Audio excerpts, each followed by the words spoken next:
It has been a hot debate all summer. And now collective bargaining could be a key issue to next year's race for Fort Wayne mayor. News Channel 15's Randy Spieth joins us with more on why. It's been a few weeks since the term collective bargaining has made headlines. Now it's in the news again, and one political analyst says it could be a case of a potential candidate for mayor trying to show he's different than the man holding the job now.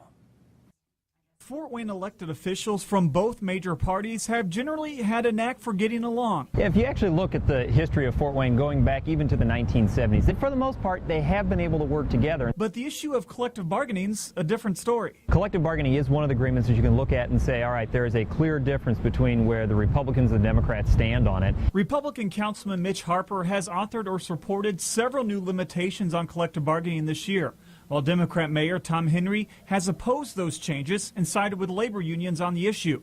There's heavy speculation the two men could be facing one another in next year's mayoral election. I think there probably is some politicking going on today, bringing it back up. Mayor Henry said in June that changes to collective bargaining could be about next year's election. They worked on Christmas Eve. They worked on New Year's Eve.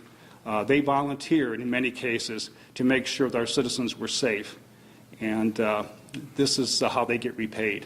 So perhaps it's politically motivated. But Councilman Harper, who just tonight introduced legislation requiring collective bargaining agreements to be brought to council in a more timely manner, disputes the notion that politics are part of his motivation. I don't think so, because as this discussion just over when agreements are filed for consideration by the council and you've got an unexplained delay of 6 months and 4 months, it's certainly not as clear a line that the administration has wanted to portray. Other issues can easily still come about, but collective bargaining could allow candidates to get some early legwork in. If the candidates are smart, they'll use this to their advantage. And obviously, both are going to try and play that up. Democrats will look to sort of rally a group of volunteers to their side.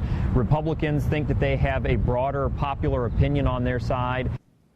Neither Mayor Henry nor Councilman Harper have officially announced mayoral runs, but both are actively raising money for next year's election. In Studio 15 tonight, Randy Spieth, News Channel 15.